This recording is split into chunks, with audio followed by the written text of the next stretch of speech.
Part 2 में आपने देखा बड़ी बहू छोटी बहू को सास के खिलाफ भड़काती है। वो उसे बताती है कैसे सास उस पर अपना रोब जमाती थी। छोटी बहू पसंद का खाना बनाने की बात पर सास से बहस करने लगती है, पर सास उसे बड़े प्यार से समझा देती है। जेठानी जो उनकी बातें छिपकर सुन रही होती है, अपनी नाकामयाबी पर परेशान हो जाती है। अब आगे चलो, मेरी देवरानी मेरे काबू में तो आ गई। शरीफ है बेचारी, मुझे ज्यादा मेहनत भी नहीं करनी पड़ी।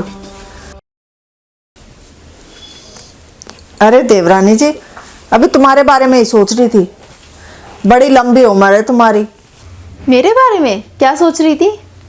मैं यही कि मैं बताऊं आप क्या सोच रही थी?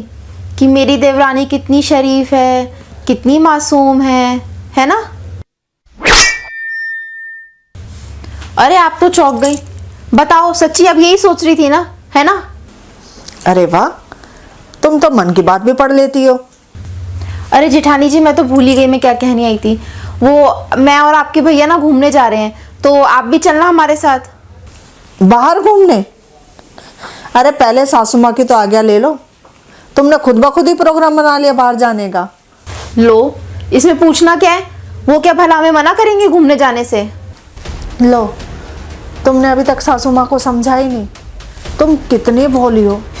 तुम्हें तो ना मुझे एक एक बात समझानी पड़ेगी। अब कैसे बताऊं? देख, एक बार है ना तेरे जेठ जी ने मुझसे कहा कि ऐसा है शाम की पार्टी है, तुम तैयार रहना। अब मैंने सीधे स्वभाव में हाँ कर दी और भाई शाम का इंतज़ार करने लगी। शाम हुई, मैं तैयार होने चली गई अपने कमरे में। अब तैयार होके जैसे ही कमरे से बाहर निकली, सासू माँ ने पूछा कि बहू कहाँ जा रही है। मैंने कह दिया कि मम्मी जी हम पार्टी में जा रहे हैं। अब मुझे ये नहीं पता था कि इन्होंने मम्मी से पूछा नहीं है। मैंने सोचा कि पूछ लिया होगा भाई, जब भी कह रहे हैं मुझसे तैयार होने के लिए। अब मुझे क्या पता थी, इन्होंने मम्मी से नहीं पूछा, मैंने भी नहीं पूछा। इसीलिए बस हे भगवान, मुझे तैयार देख के जो सासू माँ भड़की, जो उन्होंने मुझे डायलॉग सुनाए, बस क्या ही बताऊँ मैं तुझे। मैं इतनी कही कि मम्मी जी इन्होंने कहा था मुझसे तैयार होने के लिए, तो मैं तो तैयार हो गई। मुझे लगा इन्होंने बता दिया होगा आपको। तो पता क्या बोली? अरे उसने कहा सो कहा, तूने तो नहीं पूछा मुझसे, तूने तो परमिशन नहीं ले लिया मुझसे। हे भगवान, इस छोटी सी बात के लिए पता 3-4 घंटे महाभारत हुई हम सास बहू की। तो दीदी भाई साहब को बोलना चाहिए था ना कि मैंने कहा है पार्टी में जाने के लिए। अब गलती तो देखो उन्हीं की है। ये बोलते माँ के सामने। दोनों भाइयों की हिम्मत है। अरे भाइयों की तो छोड़ो, पापा जी की हिम्मत नहीं है मम्मी जी के सामने बोलने की कुछ। अच्छा, और नहीं तो क्या। पर दीदी एक बात कहूँ, पता नहीं क्यों मुझे ना मम्मी जी ऐसी लगती नहीं है। लगती नहीं है? फिर तो तू है ना मम्मी जी को पहचान ही नहीं पाई है। इनकी पता खासियत क्या है? इन्होंने ना अपने चेहरे पे एक मुखौटा लगा रखा है, जो बाहर से तो बहुत सीधा साधा दिखाई देती हैं, पर अंदर से हे भगवान। खैर, अभी तू नई नई आई है ना, तुझे टाइम लगेगा। मुझे भी टाइम लगा था, पर धीरे धीरे पहचान जाएगी। जा पूछ ले और तू एक बार जाने की, खुद पता चल जाएगी तुझे।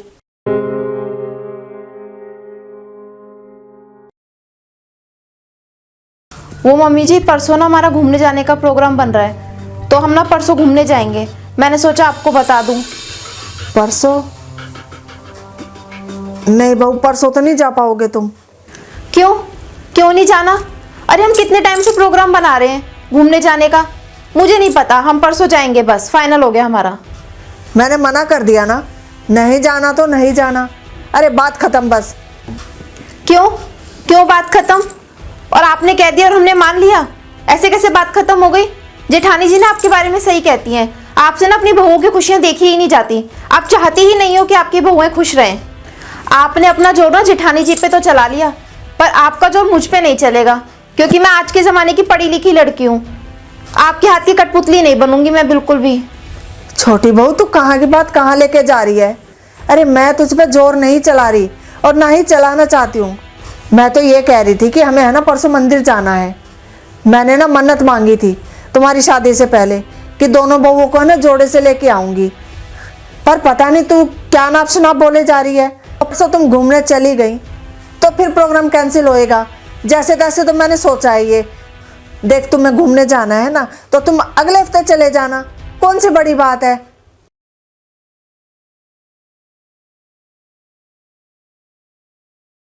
अरे देवरानी जी, तुम ऐसे परेशान। अरे हाँ, तुम तो मम्मी से वो जाने के लिए पूछने गई थी ना, क्या कही मम्मी ने? पूछा था ना, पर मम्मी जी कह रही थी कि वो उन्होंने ना कोई मन्नत मानी थी तो उसके लिए हमें मंदिर जाना है। अब वो काम भी ज़रूरी है, पहले घूमने का क्या है, वो तो फिर कभी घूम ही आएंगे। तुम समझी ही नहीं। अरे उनको तो है ना बस जाने से रोकना था तुम्हें, तो उन्होंने रोक दिया। देख बहन, मैं तो ना भुगत भोगी हूँ इस चीज़ की। वो मेरे साथ भी पहले ऐसे करती थी, अब तेरे साथ।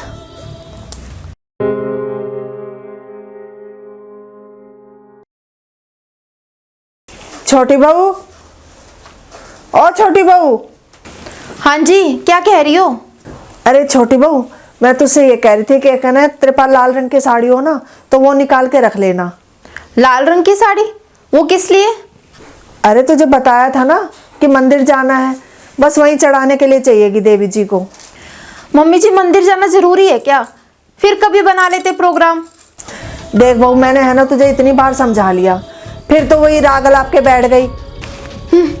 बड़ी दीदी ना सही कह रही थी। ऐसे ही आपने कभी उन्हें घर से बाहर निकलने नहीं दिया, और जब जब वो घर से बाहर निकली भी हैं, जब जब आपने कलेश किया घर में, ना उन्हें पसंद का खाना खाने दिया, ना उन्हें कहीं घूमने जाने दिया, ना उन्हें अपने पसंद के कपड़े पहनने दिए। पर मम्मी जी, मैं आपको अपने साथ ये सब करने का मौका कभी भी नहीं दूंगी। छोटी बहू, मुझे सब समझ में आ रहा है तू किसकी चाल पे चले जा रही है, पर मैं तुझे अभी कोई सफाई नहीं दूंगी। वक्त आने दे, तुझे खुद ब खुद समझ में आ जाएगा। क्योंकि अब मैं तुझे समझाऊंगी भी ना तो शायद तेरी समझ में नहीं आएगा, क्योंकि अभी तू जिसके नक्शे कदम पे चल रही है ना, वो मुझे सब दिखाई दे रहा है और समझ भी आ रहा है।